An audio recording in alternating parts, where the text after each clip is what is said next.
पिछले 3 दिनों से आप सबके बहुत मैसेजेस आ रहे हैं। आप में से ज्यादातर लोग मुझे बेस्ट विशेस दे रहे हैं, कंग्रेचुलेट कर रहे हैं, और कुछ लोग मेरे इस फैसले के पीछे क्या रीजंस हैं वो जानना चाहते हैं। तो आज ये वीडियो उनके लिए और उन लोगों के लिए भी जिन लोगों ने शायद मेरी प्रेस कॉन्फ्रेंस नहीं देखी। दोस्तों, पॉलिटिक्स में आने से पहले मैं एक प्रैक्टिसिंग चार्टर्ड अकाउंटेंट था।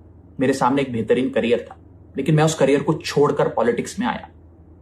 अपने करियर को बनाने के लिए पॉलिटिक्स में नहीं आया, और एक पॉलिटिकल पार्टी का फाउंडिंग मेंबर बना, जिस पार्टी को मैंने अपने प्राइम यूथ के 15 साल दिए, अपने खून पसीने से, बहुत मेहनत से इस पार्टी को सींचा। लेकिन आज ये पार्टी वो पुरानी वाली पार्टी नहीं रही। इस पार्टी में आज एक टॉक्सिक वर्क एनवायरनमेंट है। आपको काम करने से रोका जाता है, पार्लियामेंट में बोलने से रोका जाता है, और ये पॉलिटिकल पार्टी आज चंद करप्ट और कॉम्प्रोमाइज लोगों के हाथ में फंसकर रह गई है, जो अब देश के लिए नहीं, अपने निजी पर्सनल फायदे के लिए काम करते हैं। पिछले कुछ सालों से मैं ये फील कर रहा था that perhaps I am the right man but in the wrong party. और इसी के चलते मेरे सामने सिर्फ 3 ऑप्शंस थे। पहला ऑप्शन कि मैं पॉलिटिक्स ही छोड़ दूं, दूसरा ऑप्शन कि मैं इसी पार्टी में रहूं और चीजें ठीक करने की कोशिश करूं, जो कि हुआ नहीं, और तीसरा ऑप्शन कि मैं अपनी एनर्जी और एक्सपीरियंस लेकर पॉजिटिव पॉलिटिक्स करूं, एक और प्लेटफॉर्म के साथ, एक और पॉलिटिकल पार्टी के साथ जुड़कर सकारात्मक राजनीति करूं।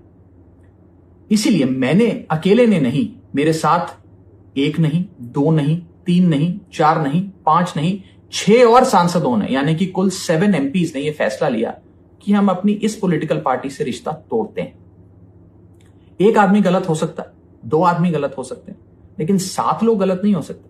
और वो अनगिनत लोग जो एजुकेटेड एरुडाइट लोग थे, जो इस पॉलिटिकल पार्टी के सपने के साथ जुड़े थे, वो तमाम लोग जो इस पार्टी को छोड़ के चले गए, क्या वो सारे गलत हो सकते हैं?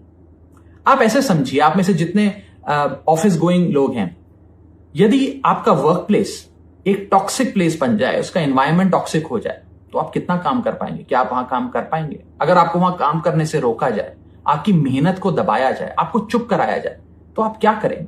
उस स्थिति में सही फैसला यही है कि आप उस वर्क प्लेस को छोड़ दें। शायद हमने भी वही किया। अब में से बहुत सारे लोगों ने यह भी मुझसे पूछा कि क्या अब मैं वैसे ही आपके मुद्दे, ordinary problems of ordinary citizens उठाता रहूंगा या बंद कर दूंगा? मैं उन्हें विश्वास दिलाना चाहता हूं कि मैं आपकी प्रॉब्लम्स को लगातार और एनर्जी के साथ और जोश के साथ उठाऊंगा।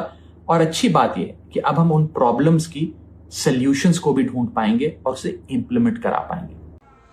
आज मैं बात करूंगा पॉलिटिक्स, बदलती हुई पॉलिटिक्स। अभी रिसेंटली राघव चड्ढा ने बीजेपी को ज्वाइन किया है, बीजेपी में अलाइन हो चुके हैं। Friends, there are different kinds of people, there are different kinds of opinion. अलग अलग के लोग हैं, अलग अलग तरह की ही ये उनकी विचारधाराएं, ओपिनियन है।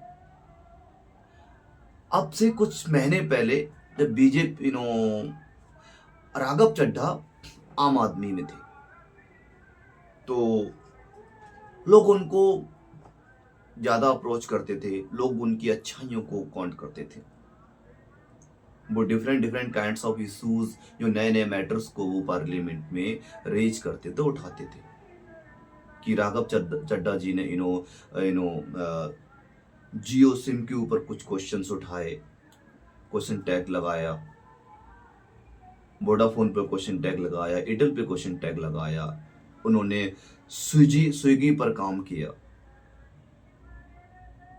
लेकिन वही व्यक्ति जब संकट में फंसा, जब उसको आम आदमी ने फायर किया, उसके पोजीशंस को स्नैच किया, छीन लिया, तो व्यक्ति एक ऐसा रौद्र रूप उसने धारण कर लिया कि आम आदमी के 7 राज्यसभा जो मेंबर थे उनको ले डूबा और सबको बीजेपी में अलाइन करा लिया, बीजेपी ज्वाइन करा दी।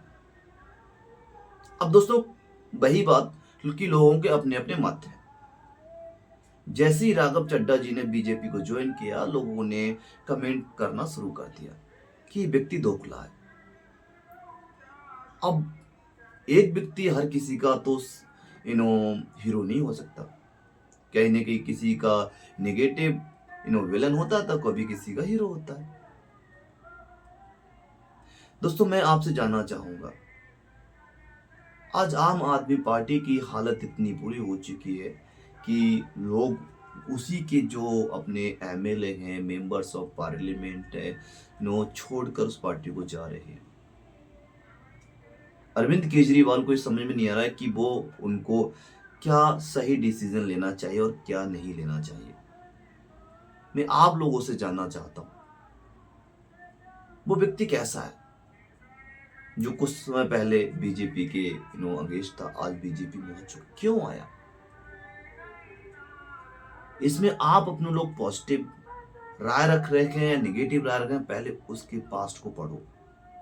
क्यों उसने बीजेपी को, आम आदमी को छोड़ा, क्यों बीजेपी ज्वाइन किया? वो व्यक्ति गलत नहीं है, वो परिस्थितियां, वो सिचुएशंस गलत थी जब उन्होंने आम आदमी पार्टी को छोड़ा। उनको मजबूर किया गया था, उनको खुलकर काम करने की वहां फ्रीडम नहीं थी। they did not have freedom for doing the work. So how a person can work there? How? It is not possible there to work free and willingly. दोस्तों ये आपके अपने मत हैं, मुझे बताइएगा कमेंट सेक्शन में कितने लोग उस बात को सही मानते हैं, बीजेपी में ज्वाइन करने के लिए सही है और गलत है। आप मुझे कमेंट सेक्शन में बताइएगा। Thank you so much for watching this video.